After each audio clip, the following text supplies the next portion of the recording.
Welcome to Ask Maureen, where we cover historical image analysis, genealogy, and how to work with your family photo collection. I'm Maureen Taylor, the photo detective, and I'll try to answer your questions.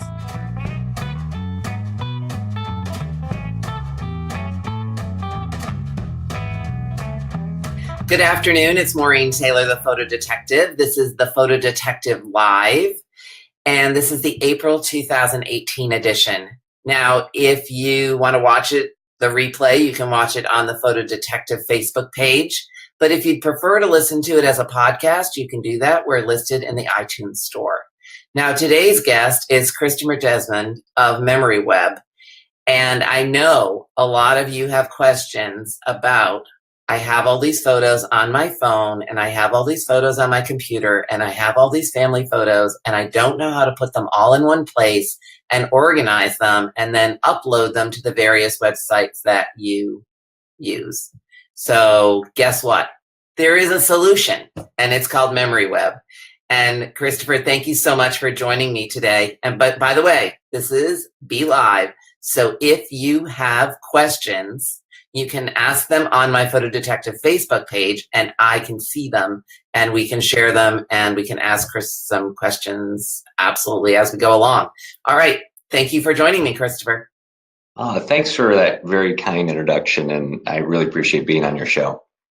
Great. So want to give me a brief overview of what is MemoryWeb for everyone that's listening? Yeah, happy to do so. So we are a photo app that was developed for genealogy. And you're like, what do you mean a photo app developed for genealogy? We're a bootstrap company. There's it's my wife and I and one of our buddies that are the founders of the company. Yeah. And we actually just were going through like everybody else's that's in genealogies, scanning old photos. And on the back of the photos, there was a lot of great information about people and places. And so it's like, where do you put that data when you scan your photo? And I was trying to look for something to do for myself, and I couldn't find anything that I liked. And this was several years ago. So we said, you know what, there's got to be something. And we looked into it, and we said, you know what, couldn't find anything out there that we liked. So we decided to develop our own solution. That's absolutely true. Yeah, there were no solutions. We were all there on the frontier trying various products and not being happy with pretty much any of them. So how did you get started? What we ended up doing, so it was that concept. And so myself, I've been in the business world, my wife in marketing, and our buddy Mike, technology, and the three of us have worked already together in a couple other companies that were successful. And we said, listen, here's an idea. How about we come together and maybe think through, can we build something that does this? And I have an area also in intellectual property. So we actually filed for a couple of patents related to our thought process, and we actually had them issued. And then we started building the actual application. So right now the app is in the App Store for iOS. So that's going to be your iPhone and your iPad, and then we're going to have a full version of the website version out in a little bit. And really what it's meant to do is solve the issues that people have when it comes to their old family photos. I mean, right now people are really making time to digitize photos. You hear about all these tragedies of photos being lost in floods or other natural disasters, or I know that you do a lot of things when it comes to how do you digitize photos and the best way to do that in the different file formats. And I love hearing that. But then the question is, what do you do with that data, and how does that data get in? So the way that we developed our platform is really four main areas. And so the first one is gathering your photos. So it's more than just, we're a platform that's meant to help aggregate all of your photos from many, many different sources. So you can get your photos from your computer, from whether it's a Windows or a Mac. You can get it from your camera roll. You can get it from Dropbox, Facebook, Instagram, Flickr. We also have integrated family search. And so for those folks that do use genealogy platforms, they're like, what do you mean you integrated with family search? Well, our goal is to not only be able to get photos from there, but also get the tags. So As an individual, if you were to, let's say, go to Facebook and want to download a photo that was from Facebook, the Mhm. process to do that, unfortunately, like all the information that you have with that photo on Facebook, with the people, the date, location, it doesn't go with the photo. Same thing when you think about other platforms like Family Search. Family Search is great to have photos up there, but then when you start putting the people, location, and the names, that's usually lost when you try to take the photo out. We actually mapped it so you can get that information and inject that in the photo on the way out so that stays with the photo for you. So we're really big on grabbing that data, bringing it with the photo, and then allowing you to have a platform then to edit it. So the next piece, the second piece is edit. When you think about editing it, well, let's say you take use your iPhone and you Mhm. take a photo of one of your old photos. Like say you're at a family relative's house and they have a photo and you don't have your scanner with you, but you're just saying, can I just take a photo of it with my phone? You take a photo of it with your phone, what do you get? You get today's date and the GPS location of where you took the photo at. And you're like, well, that's not right. Wouldn't it be Exactly. great to change it correctly? And you're talking with your family members and getting the story. That's what we allow you to do. So you can actually edit the date of the photo. You can edit the GPS location of the photo, the people who are in the photo, and the story of the photo. And all of that is then easily done in our platform because we're about metadata made easy is what we call Right. it. Right. So it travels with that photo and it's navigational in our platform. So you really can change the date. So if you wanted the date of the photo to be the date the photo was taken, like Yeah, say it was July 4th, 1900, you can change that date and make it July 4th, 1900. exactly. And the part that's important for people to realize is that, they're like, well, I can already do that on other platforms. Sure, you can do that, but you take that photo out of that platform, it doesn't go with the photo. That's We a do that.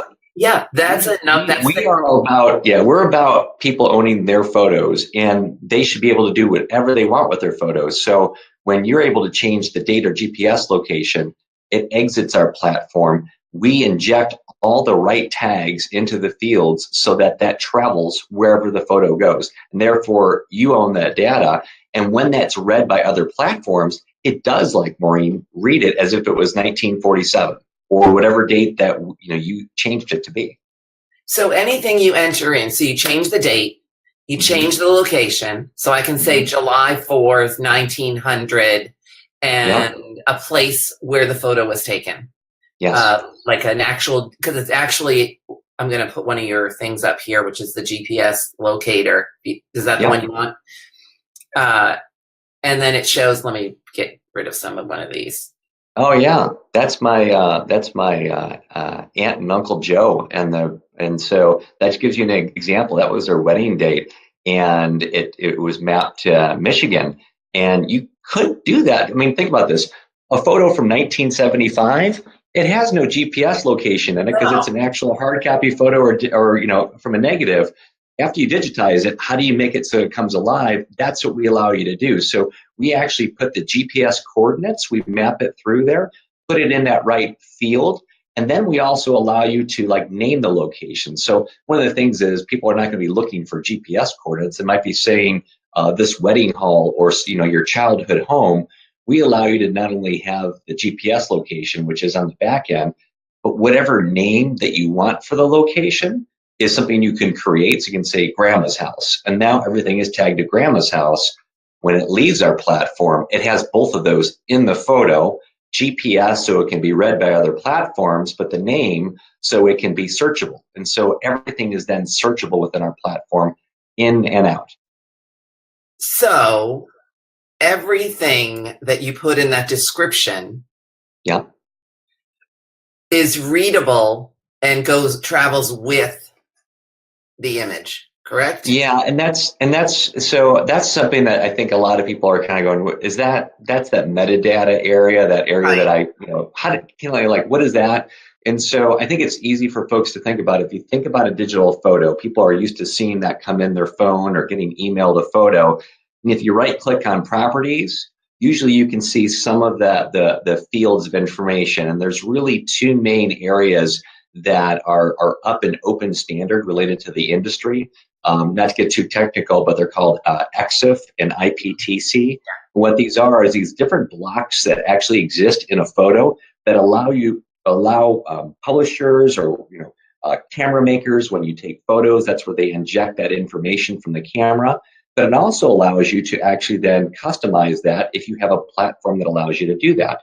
So what we do is we map all of the information that you already do, that you've done, or from the sources we've gathered that, and we map it into those EXIF blocks that make sense so that it travels with the photo forever, because you should own your stuff. You should be able to have your photos travel, and that data should be read for generations to come. So this is that way. If you think about it, that back of the photo information, when you think about all that information, that now is the digital way to capture that and keep that with your photos. So, given that, let's just talk about, because metadata is one of those things that I think a lot of people are afraid of. I'm trying to scroll down here so I can add the new image. You sent this great chart, which is photo details imported by MemoryWeb. And I know it's too small to show, but it is also on my Facebook page, and you can look at it there. But so if you say you upload a photo to MemoryWeb, right? You change the date, you change the location. By the way, this does facial recognition. You can tag people and it'll recognize them in other photos as well. I saw a whole timeline of my life go by. And then you can write a description. You can export that, and all that information comes with the photo. That's correct. But one of the things I really like about MemoryWeb is that it syncs with Family Search, Dropbox. What else? Flickr, Instagram, your camera roll. So the second you take a photo on your camera, it's instantly syncing with MemoryWeb and reading those tags for you. The other thing, Maureen, is that a lot of folks like us, you use your desktop and you do it with a scanner, and you're looking for your high resolution TIFF files and everything else. And you're like, well, how do I get that somewhere? We have special uploaders, either for Mac, which you can get out of the Mac store, or Windows on our website. You install those, and you can import as many photos as you like. And then usually the question I get is, what timeout? I can't have that many photos on my phone. I run out of space. Well, we solved that too. Right. So what we've done is that when you actually bring photos into MemoryWeb, we bring the original and put it on the cloud. And what we do is we make 5 copies of the photo, so that as you're navigating in our platform, you're going to see different iterations of that, of how high resolution you need. So on my phone, I have over 130,000 photos. And you're like, what?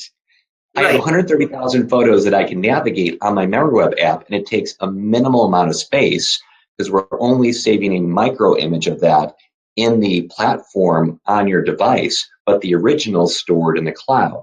And the original is always protected for you, because whenever you want to send a photo to a friend or a relative or someone else, or you want to actually bring your photos out of the application, we then bring the original photo back, inject those tags back into the photo, and then allow that to go.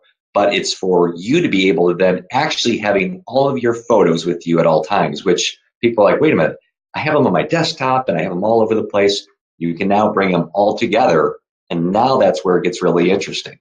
And guess what? You do a live consultation with me at a conference, and you've got them in your MemoryWeb app. We can fill in the description right when you're sitting in my booth or wherever we're talking.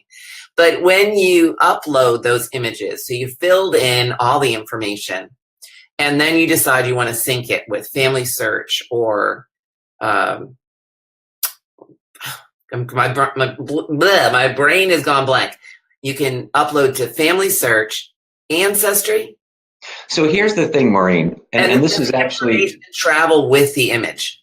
Yeah, and so we actually have a problem in the genealogy industry right now related to photos and metadata. And we actually, one of our founders spoke about this at Roots Tech this year. And we actually, and I didn't send these to you, but I'm happy to send them to you, which you can use for your podcast as well. But when you think about photos and Family Search, MyHeritage, Ancestry, when you bring those photos up, we did an analysis to say, what information do they read? And so we actually did a test on this. Took a photo of my grandfather from 1942, World War II pilot, and we then correctly tagged all of those areas of date, location, people, comments, injected that in the photo, and did a test case to say, as you bring them up to those platforms, what happens to that information? That's my And question. unfortunately, all of those platforms do not read that data now. They don't delete it, they just don't read it. And so we actually talked to the folks at Family Search about that, and they're going to start writing some code to allow that to be read going forward, because now they realize that's going to be a need in the industry. So that's one problem we have. The second problem, which to me is even bigger, is you take that same group of companies and then you add in like Google. And a lot of people use those platforms to organize some of their photos. So if you think about it, like on an Ancestry, you go in and you link a photo to a family relative, and in there you can put the date, the location, the people, comments. Guess what? You try to take that photo out, and that information doesn't travel with the photo. It's gone. It's And gone. it's unfortunate. And so right now it's kind of trapped in those locations. Same thing with Google, because I think Google's like an amazing platform to take photos, bring them up in there, and then they do some crazy stuff with it. They allow a lot of organization to happen for you. They have facial recognition like we do, but they also create all these memories. They create different kind of books and albums and put music to them. But you take a photo out, that stuff is gone too. And that's the problem we have, I think, in the industry, where we think about, well, where is the future of our photos? What's going to happen to those photos that you spent some time organizing? Are they going to be trapped? Are you going to assume that those platforms are where everybody in your family is going to go to see the photos? What's going to happen? So that's why we created our product, is to say, well, at a minimum, you own your photos and you can bring that data in your photos, and now they travel. And hopefully the industry will change to allow those tags to be read, so that now it's more useful, but you need to at least capture that information, let it travel. That's right. So, I mean, that is a problem across the industry. There is no standard for transferring that information. And it's been a problem for a long time, and it's really something all of these developers should be working on. There should be some sort of international standard.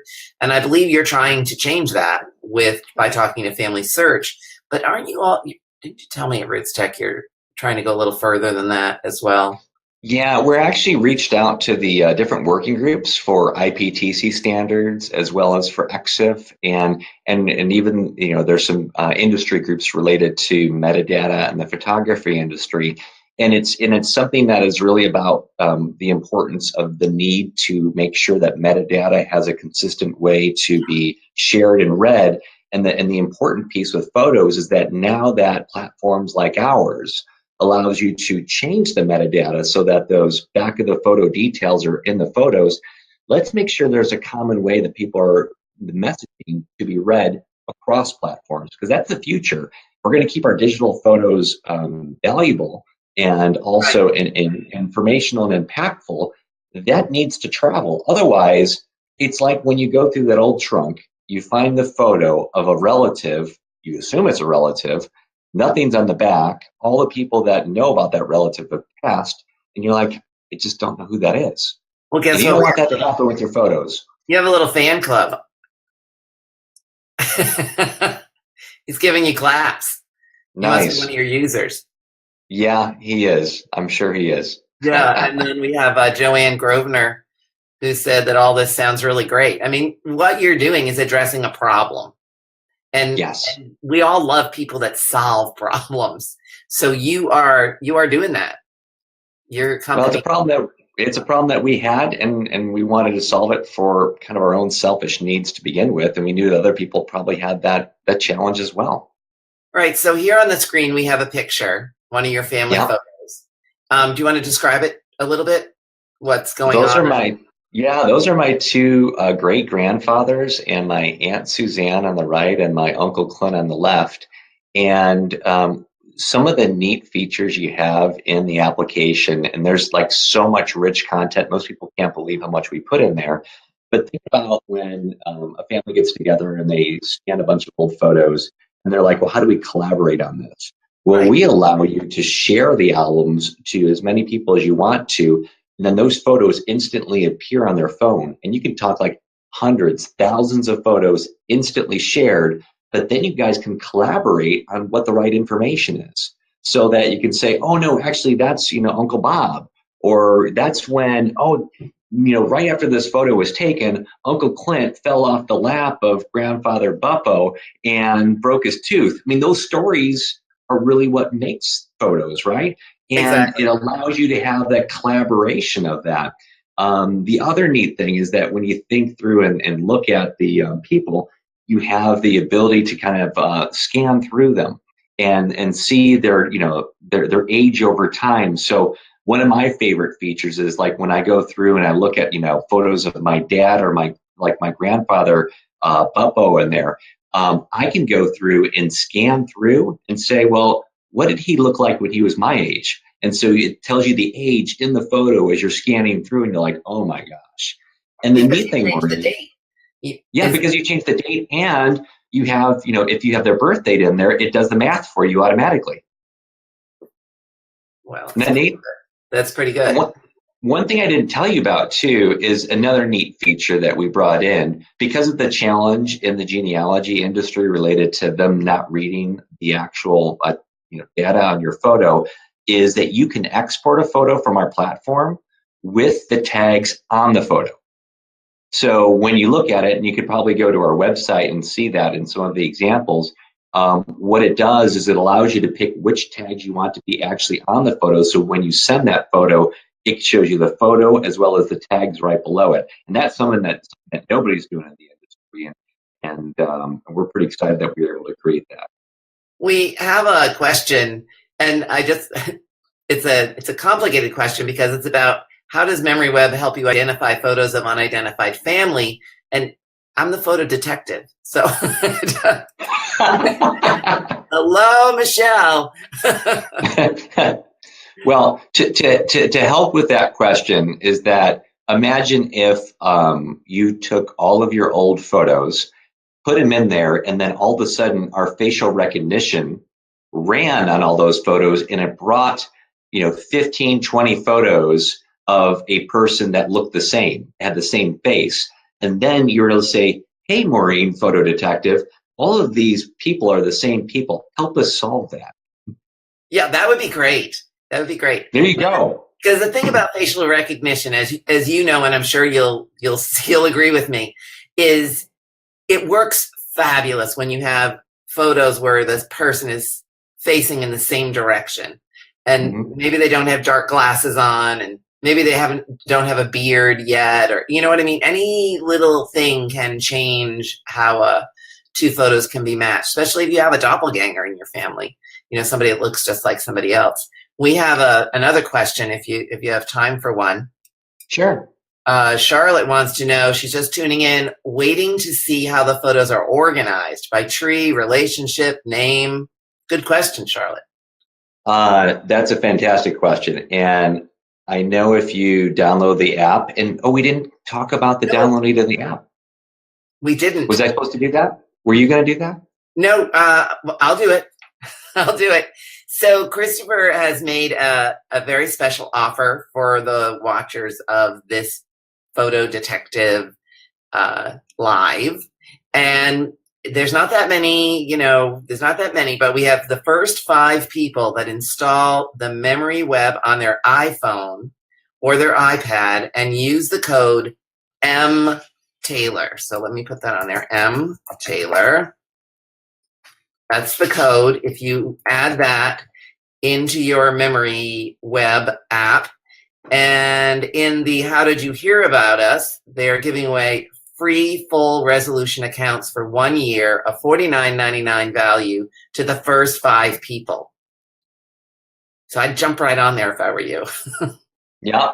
And so free $50 value. Free $50 let me see if I can kind of illustrate this. So we have 5 main viewing areas that we do with your photos. So we're all about actually pushing content to you so it's more usable. So I talked earlier about I have 130,000 photos. You're like, how do you do anything with it? Well, Right. what we do is we aggregate it and we actually think through how would it be more valuable for you. So the first page is an activity page that shows you the Oh, let's grouping. go. Let's go to the screen. Here we go. Yeah, can you see that or no? Go to the page. I can go to the page. Yeah. And what we do is we push memories to you from this, day in the past. So you've seen other companies do that as well, but we're pushing that information to you. The other thing is that we have a page that says, here's all your photos over time. For genealogy. Direct link. Edit the date tabs. I was having a little trouble with that yesterday, I have to admit, the date tags, but I will try again. Navigate, export. So this is really built for the genealogist in mind, but you do sync with iPhotos, Facebook, Instagram, Dropbox, Google Drive, Flickr, and Family Search. So if you're trying to back up your photos, you can do that, right? That's right. And the other thing is that they also talked about, well, what are the different views you have? Well, when you go into a people profile view, we actually show you the relatives, and you can go to the family. Is that this? That is the way you can select select several photos at one time.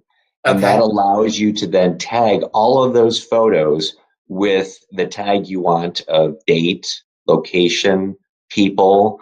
And so you're able to do that in a very efficient manner. That's especially useful if you think about maybe you have a wedding album from 1972 and there's 300 digital photos. To change it photo by photo, what a pain. You just do select all, date, change, done. And let's just try one of these others and see if this is the one. And Charlotte has another question for you, which is, when are you going to have it available for Android? So Android is going to be in the development process, but what we've done is the website version for your desktop is going to be usable for Android too. And that should be coming out in probably about a month or so. And people are going to love the fact that now it can be used on all platforms, because a lot of us like to use our desktop to also organize things. So whatever you do on your desktop is going to be mirrored to your phones as well. Okay, that sounds great to me. Any other questions for Christopher? We have a couple more. So this screenshot that I've put on the screen is the people. That's a people profile view, and that shows you your family relatives. And so you can go through and click on them. And what's neat about that is then you could see all the photos that they're in. So we organize it by, parents, grandparents, siblings, children. And all you need to do is, if you, let's say, have not downloaded something maybe from Family Search and you want to do everything in your own application, you can organize it that way by picking the parents. Once you pick a parent, it automatically maps things together for you, and that's going to be part of the photo as well. Very cool. Very cool. Yeah. We had one more slide.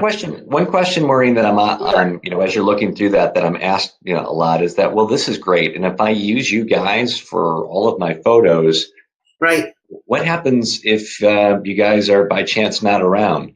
And one thing it's a great question. And it is. And my answer is this. I don't know any company that's going to be around forever. No company is going to be around guaranteed. And I can't guarantee that we're going to be around forever. But what I can guarantee is that at any time, any place you want to, you control your photos, and you can take your photos out of the application, not only the original photo, but with all of your hard work injected in the photo. So you can download that all back to your computers, or you can send photos individually. Eventually, we're going to have some other cool ways that you can get your photos out. But at the end of the day, you always own your stuff. So worst case scenario is, let's say MemoryWeb may not be around. I'm going to then just, we're going to let you know, you take all your photos out and you're in a better place anyways. So so when you take the photos out, and you right click on them to see the properties, you're going to be able to see that XF. Now, that's exactly it. But if you upload those to any of those sites I mentioned that you sync with, all that disappears Not for necessarily. The ones that we mentioned for genealogy, it's not that they disappear, they just choose not to read it. But there are sites like Facebook. What's really funny is take one of our photos that's organized, and all of a sudden it says, hey, was this taken in Miami in 1942? And you're like, they're reading it. So they know that that exists, because why is Facebook doing that? Because Facebook survives on the ability to read that from current photos. Whereas like an Ancestry and MyHeritage, they're not anticipating the photos having the correct date or location because that didn't exist during that time. Exactly. So you have to think about the business reasons of what those companies are actually integrating. So we have another question from Michelle Allensworth, which is, are there any special security measures for living people in photos? Yes, it's the security measure we use for the entire platform. Nothing is shared. Everything is private. All of this stuff is private until you decide to share something. And it's when you share a photo or an album, a photo leaving the platform, obviously it's not on our platform anymore and you chose to share it, or if you do a album and you choose to share it, you choose which group that is and you can change who in that group that is. So all of this stuff is private, and that's one of the neat things, Maureen, is that when you think about it, a lot of people kind of organize their photos as old photos, genealogy, and then here's my current everyday photos. Nobody really thinks about bringing that together. Well, because we're bringing both together, it's all private until you decide to make it public in some way, but you will know that you're going through those safety measures to click on that, authenticity to make that happen. So if you're listening and you're one of the 5 that downloaded the app and then used the M Taylor as the code to get in, can you give us a shout out on Facebook so we can just say thank you? I'm not sure who's done it, who owns an iPhone.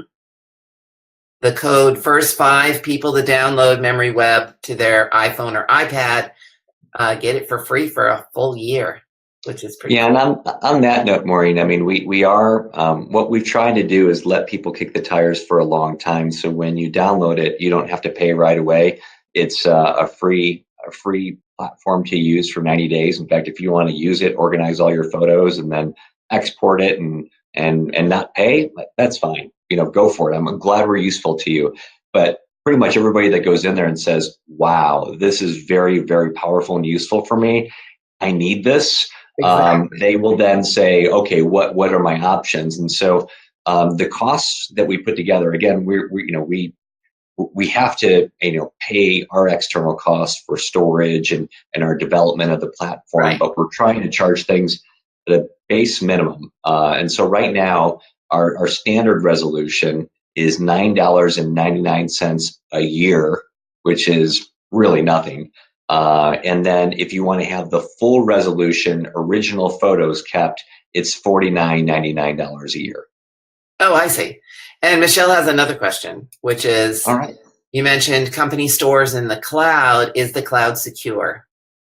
Absolutely, yeah. So we have various encrypted ways that we communicate. So we actually use one of the very well-known platforms that is used by the CIA, FBI, and other government agencies. So, but the way that we parcel the data by account, it's all private, and you need to have a special authentication code via MemoryWeb to even link to it. And so we have the different barriers that we put in place because we're, like my wife and I, we're very, we want to keep our family photos private and secure. Right. And so we made sure that if it's something that we feel very comfortable with, it should be good for the company too. And plus the person that helped design it used to work for the Fed, and he designed a lot of their security measures too from a software engineering perspective. So we're pretty happy. And then we had a few other people lift under the hood as we had it tested out, and they said, wow, you guys went through some extra measures. And we said, yeah, because this is important to people. Right. So I have to admit, you came up to me, I think at FGS last year. Yeah. And a lot of companies will come up and like say, oh, please try my product, please. And I go home and I give them a little tire kick and I go, no, it's not for me. But your product, I can't stop talking about. So that's awesome. I really, you're great, Maureen. Thank you. I really think you're onto something with this. And we all have photos. I mean, I have people that come to me and tell me they have a couple of 100,000 photos. What are they going to do with them all? How are they going to attach that data? And, there are lots of different ways to do that, of course. But if you want it all accessible to you on your device, why not use MemoryWeb? I mean, yes, you could use Lightroom. We've had this discussion. You've sent me some studies of it, and I'm sticking with your product. Well, and I think one of the things that you mentioned is that metadata kind of scares people, but when Yes. people look at a photo and it says you're missing the date or tag this person, you're like, oh, I feel like I have it to do, and you do it. You don't realize that you're adding the metadata already. Right. And so we're about metadata made easy. And so you do it because you naturally feel that need as a genealogist to say, I need to organize my stuff, but you don't realize that now that's with the photo forever. And now that travels with the photo, and it's like, nice, that's what I wanted. Actually, I do have a question for you. So suppose you upload a photo and you don't know the date. Can you leave it blank? Or it defaults to today's date. So you That's right. click on the date and change the date, but can you leave it blank? Yeah, and you're going to make my wife very happy that you asked that question. We were on the phone with our developers today, and there's a new functionality going to be coming out to allow you to approximate dates as opposed to having an exact date. You could do circa or a span of dates. You got it. In fact, I think that Nancy talked to you a little bit and said, what would you do, Maureen? And what are the different ways that you would think about organizing this? And she took some of that and said, okay, let's allow our users to do that. So when they think about, I might know the year or the season or a general span of years in the future, not too long, you're going to be able to do that in our platform too. That sounds really good. Yeah.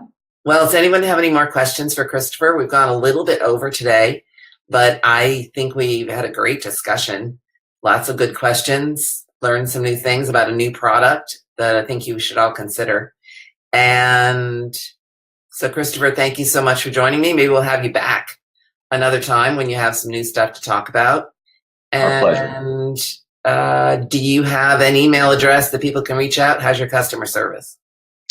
You know what? Just use any of the contact information on the website. I got a little secret for you. It actually goes to the founders because we care about everything that comes in.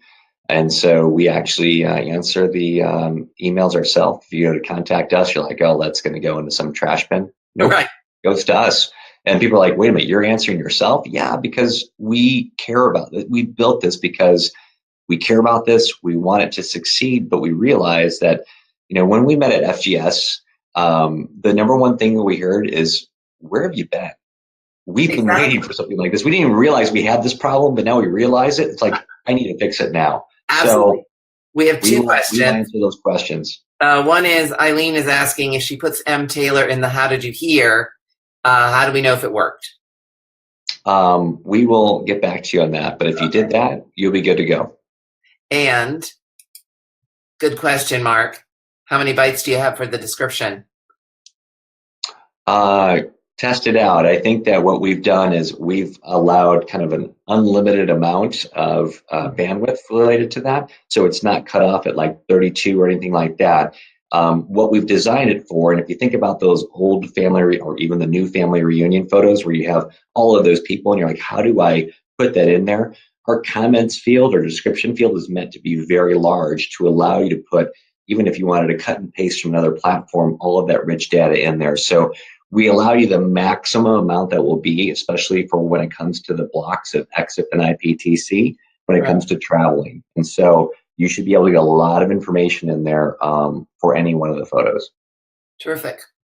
Mm-hmm. Well, this has been Christopher Desmond of MemoryWeb.me on the Photo Detective. And we'll talk to you again. Thank you so much. Thank you, Maureen. It's been a pleasure.